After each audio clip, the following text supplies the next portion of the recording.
नमस्कार. महाराष्ट्र जीवन न्यूजमध्ये तुमच्या सगळ्यांचं स्वागत आहे. आज हैदराबाद मुक्तीसंग्राम दिवस.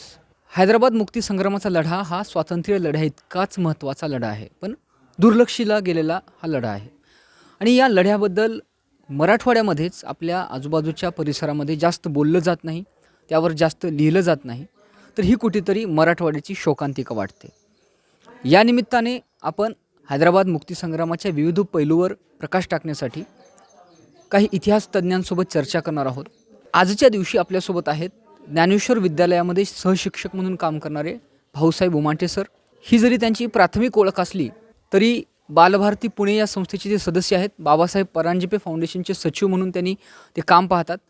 त्याचबरोबर शौर्यगाथा हैदराबाद मुक्तीसंग्रामाची हे अतिशय महत्त्वाचं छोटेखानी जरी असलं तरी एक महत्त्वाचं पुस्तक त्यांनी लिहिलेलं आहे.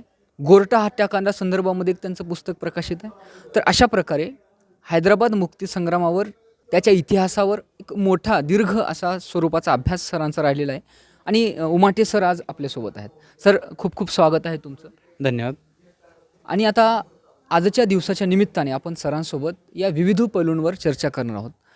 तत्पूर्वी सर, मला तुम्हाला हे विचारायला आवडेल की इतिहासाच्या अभ्यासाकडे मुळात तुम्ही कसे वळलात, आणि त्याचबरोबर या अनुषंगाने त्याला लागून मला हा प्रश्न करायचा आहे की हैदराबाद मुक्तीसंग्रामाच्या या लढ्यावर किंवा त्याच्या इतिहासावर जो तुम्ही फोकस केला आहे तो त्यावरच का केला? कारण इतिहास तसा प्रदीर्घ आणि दीर्घ विषय आहे. मुळामध्ये हैदराबादचा मुक्तीलढा हा माझ्या अभ्यासाचा विषय ठरण्यामागची जी कारणं आहेत त्यातलं एकतर माझं मूळ गाव, मी अनंतवाडी पोस्ट वलांडी तालुका देवणी इथलं आहे.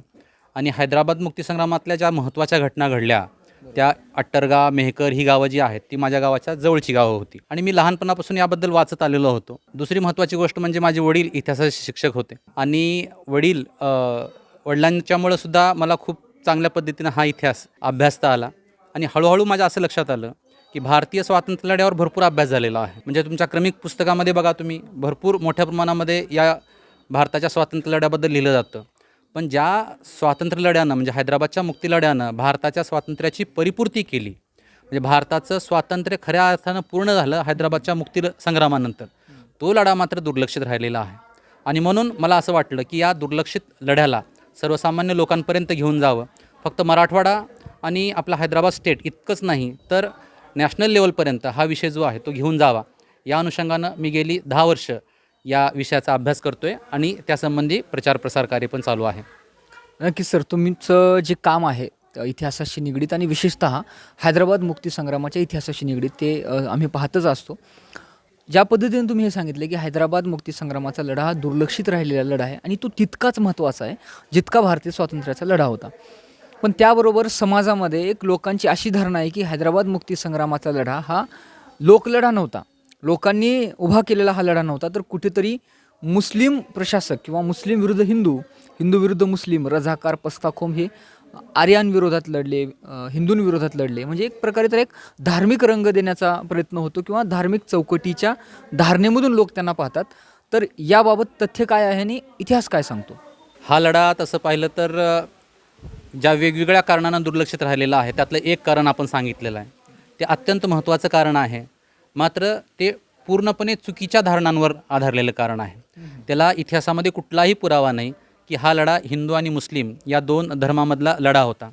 आता गोष्ट अशी होती की निजाम जो होता, 7वा निजाम मीर उस्मान अली खान, हे मुस्लिम धर्माचे होते आणि बहुतांश प्रजा हैदराबाद मुक्तीसंग्रामामध्ये हैदराबाद संस्थानातली जी होती ती हिंदू होती. त्यामुळं बऱ्याच लोकांना असं वाटतं की मुस्लिम आणि हिंदू यांच्यातला हा लढा होता.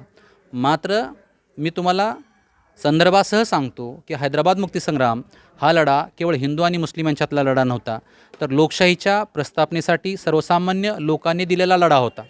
या लढ्याला स्वामी रामानंद तीर्थ यांचं नेतृत्व लाभलं आणि स्वामीजींच्या नेतृत्वामुळं याला कुठलाही धार्मिक रंग जो आहे तो शेवटपर्यंत येऊ दिला गेला नाही आहे आणि केवळ मुक्तीलढा जो आहे तो लोकशाहीच्या प्रस्थापनेसाठी होता. म्हणजे राजा मुस्लिम असणं हा केवळ योगायोग होता. कुठल्याही धर्माचा राजा असला असता तरीही आपल्याला लोकशाहीच्या प्रस्थापनेसाठी राजशाही जी होती त्याच्या उच्चाटनासाठी प्रयत्न करावेच लागणार होते आणि ते या ठिकाणच्या सर्व लोकांनी केलेले आहेत. म्हणजे भारतातल्या स्वातंत्र्ययुद्धापेक्षाही, भारताच्या स्वातंत्र्य लढ्यापेक्षाही मोठ्या प्रमाणामध्ये लोकांचा सहभाग, म्हणजे टक्केवारीच्या भाषेमध्ये जर बोलायचं झालं तर जवळपास तिप्पट चौपट इतकं भारताच्या स्वातंत्र्य लढ्याच्या तुलनेमध्ये हैदराबादमधल्या सामान्य लोकांनी या लढ्यामध्ये भाग घेतलेला आहे, तुरुंगवास भोगलेला आहे, हुतात्मे झालेले आहेत. आणि ही परंपरा जी आहे, ही परंपरा आपल्याला दुर्लक्षित करून चालणार नाही आहे. ही परंपरा खऱ्या अर्थानं ही आपली गौरवशाली शौर्यशाली परंपरा आहे आणि ही परंपरा आपल्याला सर्वसामान्य लोकांपर्यंत घेऊन जायची आहे. नक्कीच या ठिकाणी जो राजा होता तो मुस्लिम होता, हा केवळ योगायोग आहे. कारण या ठिकाणी कुठल्याही प्रकारे जर जुलमी राजा असता, प्रशासक असता, तर त्या विरोधामध्ये लोकांनी क्रांती केलीच असती आणि इंग्रजांच्या बाबतीतही आपण हे पाहिलेलं आहे. सर, ज्यावेळेस हे शौर्यगाथा हैदराबाद मुक्तीसंग्रामाचे हे तुमचं पुस्तक आम्ही वाचतो, तर त्यामध्ये हैदराबाद मुक्तीसंग्रामाच्या लढ्याला सुरुवात होण्यासाठी हिप्परग्याची शाळा आणि हिप्परगा येथे ज्या काही तिथल्या तत्कालीन शिक्षकांचं योगदान होतं, म्हणजे मुळात या लढ्याची सुरुवातच आपण हिप्परग्याच्या शाळेपासून झाली असं समजूयात किंवा झालेली आहे. तर याबद्दल सविस्तर काय सांगाल? अगदी बरोबर आहे. आणि योगायोग असा आहे की सध्या हिप्परगा या शाळेचं शताब्दी वर्ष चालू आहे. 1921ला दसऱ्याच्या दिवशी हिप्परगा नावाचं गाव आहे लोहारा तालुक्यामध्ये, सध्या उस्मानाबाद जिल्ह्यामध्ये. त्या ठिकाणी व्यंकटराव देशमुख आणि अनंतराव कुलकर्णी या दोघा भावांनी मिळून एक राष्ट्रीय शाळा स्थापन केली. लक्षात घ्या, भारताच्या स्वातंत्र्य लढ्यामध्ये 1906 नंतरच्या काळामध्ये राष्ट्रीय शाळांच्या स्थापनेला हळूहळू सुरुवात झालेली आहे. आणि लोकमान्य टिळकांच्याच प्रेरणेमध्ये व्यंकटराव देशमुख होते. आणि व्यंकटराव देशमुखांनी टिळकांच्या निधनानंतर म्हणजे 1 ऑगस्ट 1920ला लोकमान्य टिळकांचं निधन झालं आणि त्यांना वाटू लागलं की आपल्या संस्थानामध्ये काहीतरी केलं पाहिजेत. आणि काय करायचं, तर लोकशिक्षण महत्त्वाचं आहे. आणि त्या शिक्षणाच्या उदात्त हेतूने त्यांनी हिप्परग्याच्या माळरानावर एक राष्ट्रीय शाळा स्थापन केली. आणि या राष्ट्रीय शाळेचं सगळ्यात महत्त्वाचं वैशिष्ट्य काय असेल, तर मराठी माध्यमातून शिक्षण देणारी ही हैदराबाद मुक्तीसंग्रामामधील हैदराबाद संस्थानातली पहिली शाळा आहे. म्हणजे हैदराबाद संस्थानामध्ये उर्दूची सक्ती होती.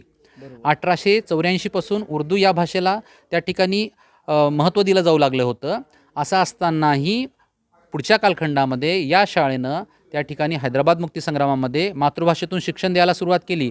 एवढंच नाही, तर पुढच्या काळामध्ये ज्यांना आपण हैदराबाद मुक्तीसंग्रामाचे सेनानी म्हणतो, स्वामी रामानंद तीर्थ, हे स्वामी रामानंद तीर्थ खरं तर हैदराबाद संस्थानातले नव्हते. त्यांचं मूळ गाव जे आहे ते बिजापूर जिल्ह्यामध्ये शिंदगी नावाचं एक गाव आहे. त्या ठिकाणी त्यांचा जन्म झाला. सुरुवातीची 25 वर्ष स्वामीजी संस्थानाच्या बाहेर राहिले. पण 1929मध्ये या हिप्परगा या शाळेमध्ये मुख्याध्यापक पदावर स्वामीजी रुजू झाले. लक्षात घ्या, ह्या शाळेच्या स्थापनेनंतर 8 वर्षानं स्वामीजी तिथं आलेत. त्यांच्यासोबत परमपूज्य बाबासाहेब परांजपे आले, अनेक शिक्षक आले. आणि जे शिक्षक बाहेरून आले पण पुढे चालून संस्थानामध्येच राहिले आणि संस्थानामध्ये जे काही अन्याय अत्याचार चालू होता त्या विरोधामध्ये आवाज उठवण्याचं काम या शिक्षकांनी केलेलं आहे. म्हणजे हैदराबाद मुक्तीसंग्रामामध्ये सगळ्यात मोठा पुढाकार जो आहे तो शिक्षकांनी घेतलेला आहे. आणि तिथून झालेली ही सुरू झालेली परंपरा पुढे 17 सप्टेंबर 1948पर्यंत चालू राहिली. म्हणजे हे या लढ्याचं एक महत्त्वाचं टप्पा आहे, या राष्ट्रीय शाळा हिप्परग्याची स्थापना.